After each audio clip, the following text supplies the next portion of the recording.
What's up, y'all? Day after the election, and everybody is in their feelings, depending on whether or not it was a outcome for your candidate. You may be feeling great right now, or if it was a bad outcome for your candidate, you may be feeling a bit upset. Um, but everybody is feeling something. If it is a situation where you're not feeling anything towards a particular um, a particular a particular candidate, then what you're probably feeling is just relief that this election cycle has you know has uh, has left us, and that we are done with just the back and forth, and we are done with the robocalls. We're done with um, all of the um, all of the back and forth. Folks have their opinions, they have their attitudes or ideas about each candidate. Um, those things are not going to go away anytime soon. However, what will go away is the question of who's going to win. And yes, Donald Trump is going to be the next president of the United States, which is historical in a lot of ways. He is the first president, I think, since Grover Cleveland that won the presidency, lost the presidency, and then won it again, which really hasn't happened. Most uh, folks, after they lose, they normally just retire and just go off into the sunset. But Trump, you know, chose to run again, and everything that surrounded him running up to and including, um, ultimately including the election. So how do I feel about it? The way I feel about it is, my initial reaction was not far into the night. Uh, I could really I could predict where it was going. And to tell you the truth, I really didn't even watch it to the end. I had to cut it off, especially after seeing the some of the results from, looks like all of the swing states. It was like I see where this is going. I see how this election is ultimately going to play out. So I figured I would try to get some rest and wake up in the morning and deal with it then. Um, what I saw was just a lot of feelings about what was going on, what happened. Um, a lot of people predict that this presidency is going to be it's not going to be good for the American people. It's not going to be good for minorities, and it's going to open up a space that is going to be filled with hatred and retribution and all of those things that we believe Trump and a large part of his supporters bring to the table. But we shall see. We have had a Trump presidency, so we should prepare ourselves for what it's going to be. And outside of saying it's going to be a success, it's going to be a failure, Trump is going to ruin the country, or Trump is going to ignite the country into something great.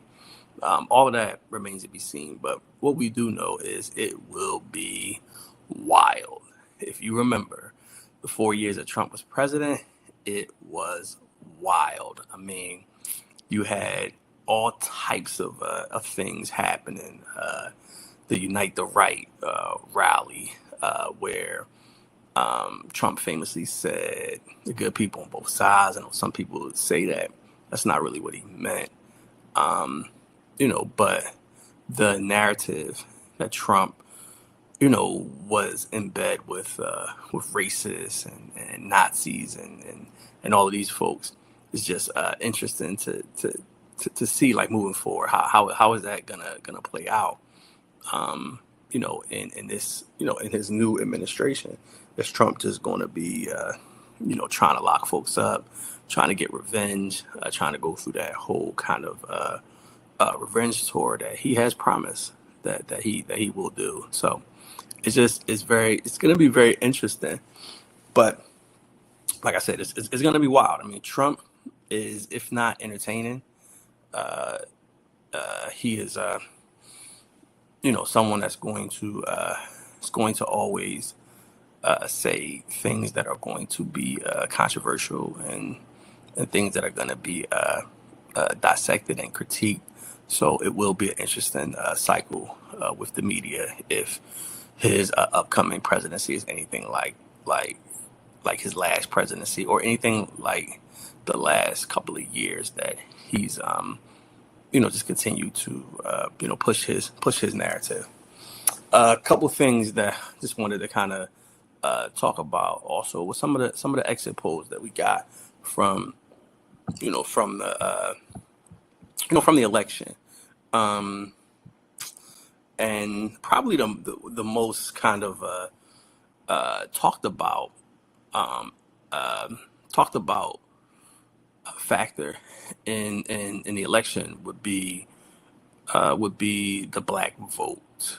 The black vote uh, has been a point of conversation for a while, whether or not the Republicans can take some of these black votes that may be that may feel like they're not getting the type of support that they should have gotten or have been getting from the Democratic Party.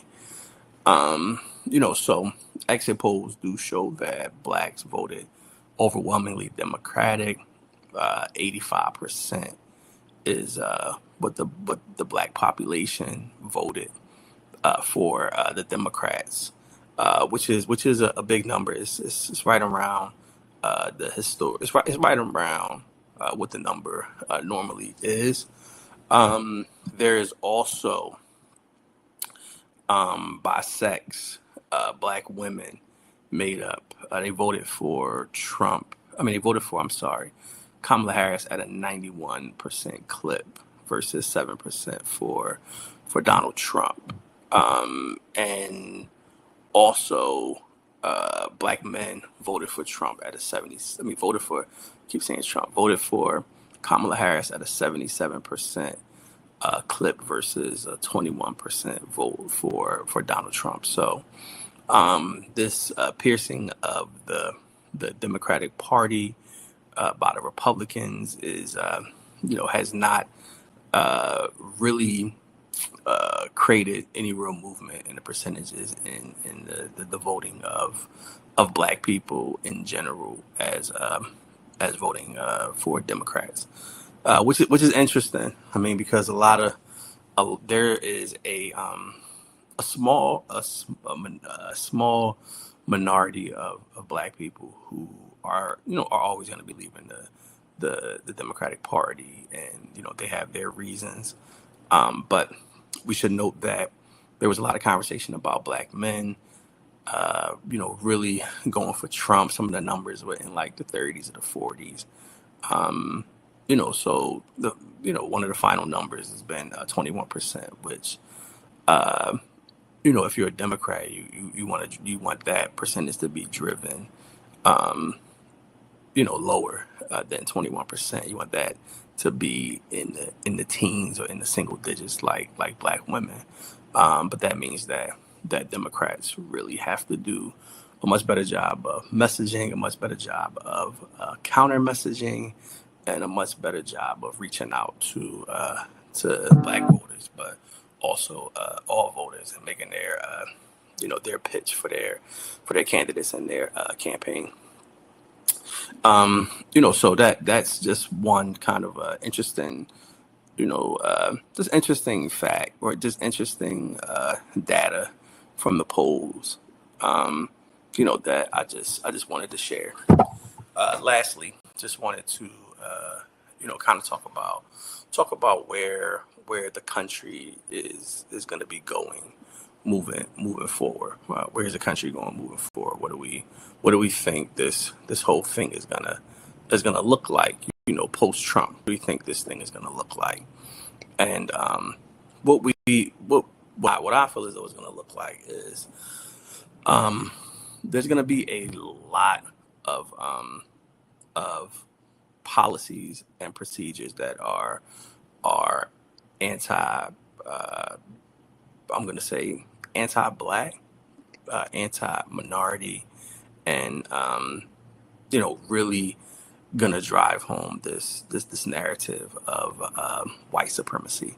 I mean, that's what I believe is going to be the results of this. I mean, if you think about the rights that have been eroded in the last, 4 to 6 to 8 years, I mean, it's unprecedented. There doesn't appear to be any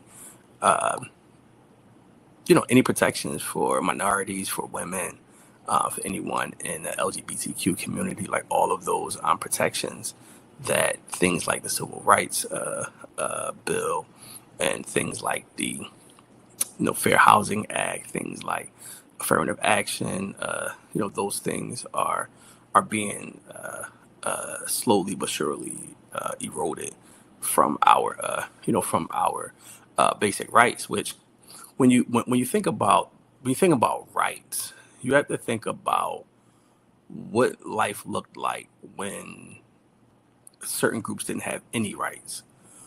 So we can kind of be naive and say something like, the civil rights movement that doesn't matter anymore, or something like affirmative action doesn't matter anymore.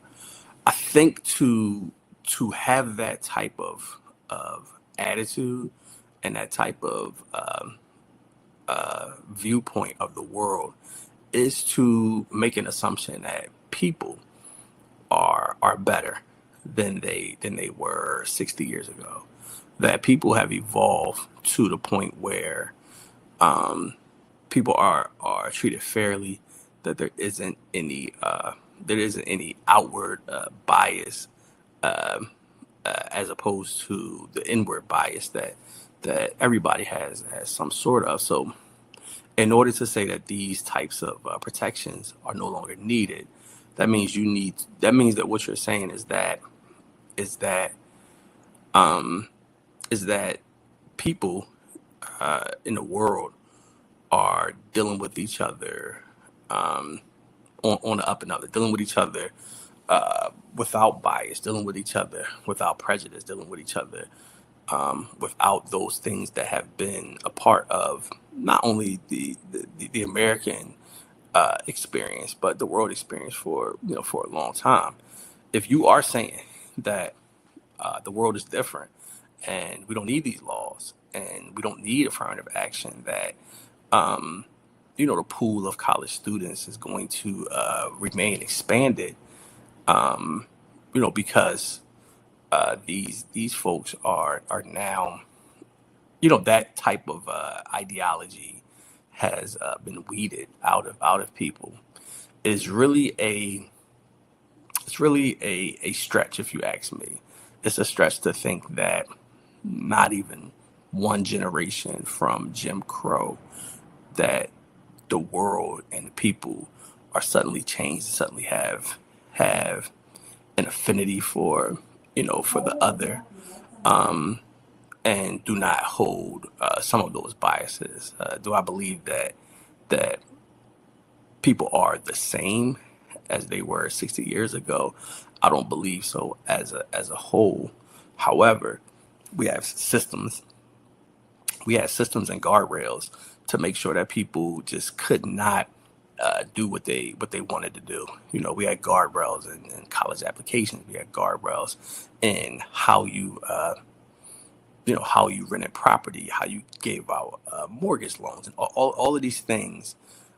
Systematically, Black people, minorities were frozen out of these things, and the law kept people honest. The law kept people, uh, kept people from doing the things that they did in the past. Now, do we think that people have just evolved and they're just no longer going to do these things, or is it that these, um, these biases and these prejudices, um, that people are just now going to be emboldened to do whatever they want, and discriminate however they want, and to marginalize however they want. If you think those feelings and those thoughts have gone away, I would say that you probably have much more faith in humanity than I do at this particular moment. But we shall see. I mean, we should have um, some pretty some pretty definitive evidence either way. Um, and I think that Donald Trump will give us that evidence. Donald Trump uh, will show that there is no coalition, that he does not have the others, meaning minorities, the religious minority, that he uh, is going to be a president to those people. I know, Donald Trump said that he's going to have a Muslim person in his cabinet. That would be absolutely unbelievable. Considering there's never been a Muslim in a Republican cabinet, and there has been in a Democratic cabinet. So Donald Trump making big promises that should be pretty easy to see if he's delivering on these problems. I mean, on these promises. Um, with having a Muslim in administration, you would hope that something as ridiculous as his former ban on travel from Muslim countries, or predominantly Muslim countries, hopefully having someone in his cabinet that is Muslim would have some guardrails for Donald Trump. But we shall know. I mean, we shall see. We shall see. Some other thoughts on the election would be, is the country ready for a woman president? Is the country ready for a black woman president? And we had to go almost over 300 years to get, um, close to 300 years to get a black male. Will it be that amount of time it takes to get a black female? Will it be that amount of time it takes to get another black person, male or female? Like, how long will that happen? And is that something that is important to people anymore? I think that Barack Obama was a rallying call for a lot of people to kind of right an injustice of the country. Like, no black president, no black vice president, one black secretary of state. Like, it just, black people just have not been in administrative positions in the Oval Office. So was Barack Obama just an outlier, and just a box to check, and there will be no others, and it will always be white men? Um, it's just an interesting question. Um, just an interesting question. Is the country ready for a woman or a black woman to be president? And I think the answer is definitively no. Answer is definitively no. Now, in Kamala Harris's case, she did not get a full opportunity to run her campaign. She only had 100 days after Biden dropped out. But it was clear that there was a thread of misogynistic, chauvinistic attitudes towards her. That there was that thread that went through there. Not to mention the anti-black, anti person of color, that thread. that is weaved all through the American psyche. So I don't think that the country is ready for a black woman or a woman at all. Um, I don't think it's going to be something that we'll see in my lifetime, or any time after that is going to be very, very, very difficult, because some of those age old digs towards women are still being mentioned, about women not being able to lead, and just all of those tropes about women, about their strength or their lack of strength and things of that nature. And I don't know how if we can ever change that. But that is something that we'll have to look to the future to see if it will be any change there. So I just wanted to give this quick video to kind of talk about just my feelings about the election. I am disappointed that Kamala Harris did not win. I'm not really surprised. I think that I'm more kind of stunned uh, at how she lost, how definitively she lost. I'm very, very stunned by that. I'm stunned by some of the states that did not go her way. I'm pretty stunned about Pennsylvania. Um, but overall, it's not surprising. It's definitely not surprising that she would not be elected. Um, and I think that, like I said, the Democrats have to start over. But we also need to acknowledge that there is a portion, a large portion of our population that is okay with Trump, that supports Trump, and for everything that Trump does. And I can name 20 things that I disagree. Um, he's still going to have people that are gonna support him, that are going to vote for him, that are going to um, you know defend him, that are going to not offer criticism towards him, that are going to treat him like a supreme being, to treat him like some type of like godlike figure that's without without fail, without um, you know the ability to do anything wrong, and above any and all criticism. So just another thing to think about. But I'm gonna let you guys go. I will talk to you later. Peace.